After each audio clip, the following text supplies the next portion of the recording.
Welcome to the International Volleyball Academy, where step by step we make you better volleyball players. In today's 12th episode, we'll return to the spiking, which is the most challenging activity in volleyball in terms of technique, and teach you how to time your spike correctly and send a difficult ball to your opponent. But first, we'll quickly review what we've already learned in episodes 5 and 6.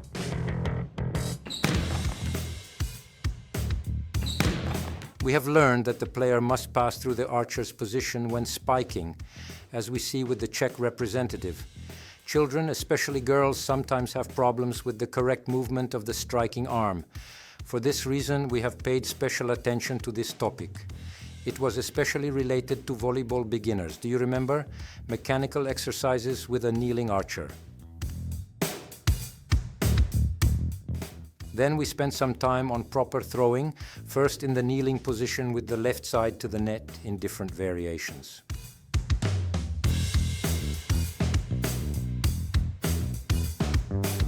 Then we worked on the spiker's run, specifically the last 2 steps before the jump-off. For a right-handed man, it's the second to last step with the right foot. It's long and ends over the heel.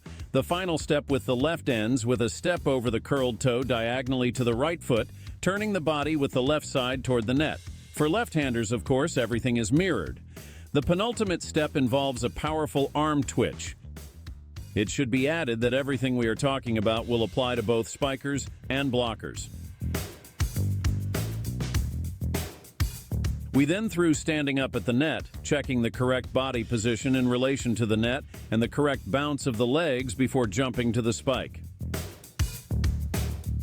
This 7-year-old has already combined a run, a jump, and a throw. We often work against the wall to get balls back quickly. At the net, we then check the non-striking arm work by practicing passing the overball from left to right in front of his body.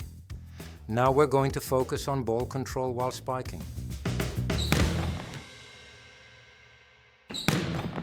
We start by hitting a holded ball while standing on the ground, and then add exercises where the ball is thrown to the player, or the player throws the ball himself. Because of the speed of the arm movement, it is a good idea to incorporate hitting the striking ball while kneeling. Then come the drills, where the player must first find the optimal position for the strike, with the left foot in front in the direction of the strike. The wall is a great help. It never lies. After the player first processes the ball above him and then kicks it standing from the ground against the wall, the next exercise is when the ball bounces off the wall and is processed by a teammate directly in the form of a set. An interesting addition is when we use a similar exercise for setters who have to set for themselves.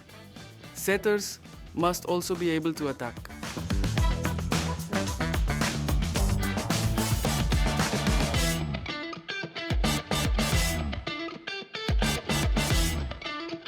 And here comes the topic of the direction of the spike. One of the typical spikes in volleyball is the so-called crossbody, where the arm is folded across the chest. First, we do this again in the form of an overball throw. Then we try it with the children on the ground, first hitting the hold ball, then the tossed ball. The adult player will use the spike without the jump shot, mostly just for warm-up, but with the children, it is necessary to start with the ball control on the ground while standing.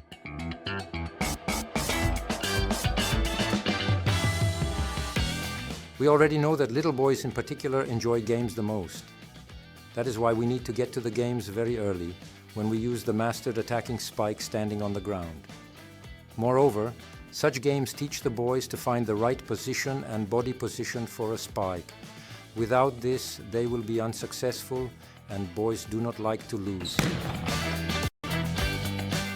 All the previous exercises lead us to the real spiking in the jump over the net, first into a dead ball held in the coach's hands. This is an artificial situation because the player is not forced to use timing, but it is an important point in the learning process. We can also simulate an attack against a one block.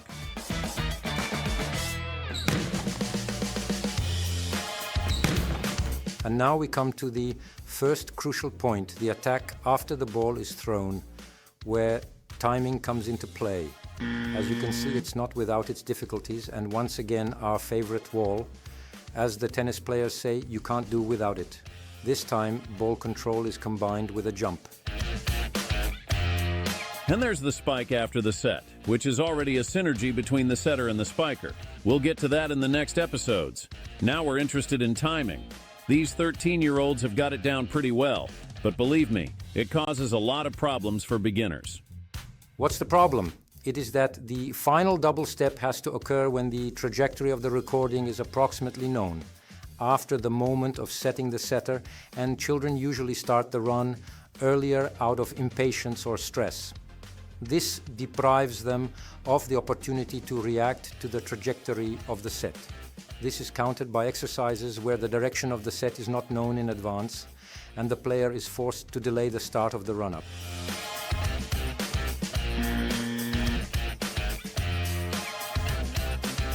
And here, you can see that even relatively advanced young players have a problem with this and correct the run only during the run, which takes away the dynamics and calmness at the end of the run, when the player will choose the solution under time pressure. But the future national team players fight it bravely.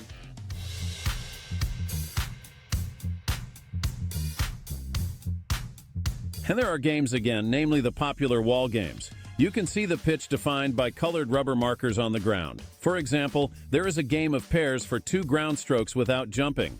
Ah, that's a good ball. A line. Of course, then on 3 touches. And if there are setters in the game, again we can impose on them that setting AS only possible for themselves. There are dozens of similar games that can be devised, and they test the player's abilities very rigorously. And we already know how to dunk in the jump shot, so we'll include that in the setting games. That requires the players to really master the offensive spike. And then logically, we have to take the pitch. That's the real thing. There's no fooling her. This game and others like it reveal how consistent we've been in our previous drills.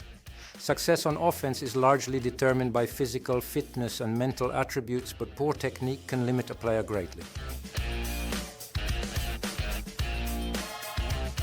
It's hard to make good decisions in an attack if you lack the necessary skills, but these skills are not lacking in the Czech national team, who are currently fighting against the Finns in the Europa League. This is where we want to arrive, although not everything is perfect here either. The road to volleyball perfection starts in our International Volleyball Academy. And the recap.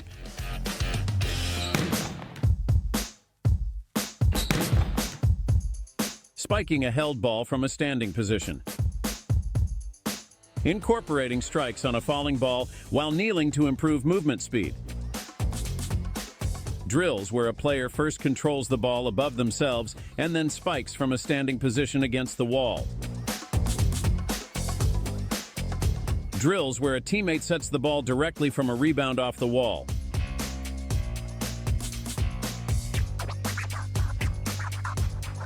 Throw from the body, arms fold across the chest.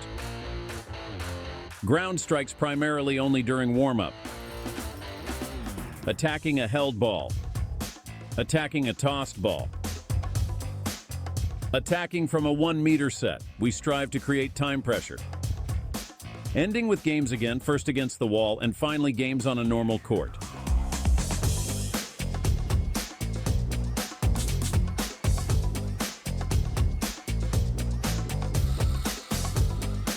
And what's next? Now that we know how to spike, we need to respond with a good block. That will be our next topic. We will teach you how to firm up your body during a block, how to correctly position your arms against a flying ball, all initially with an overball. But as you know from previous episodes, the goal is to establish a good movement pattern, in this case the blocking pattern,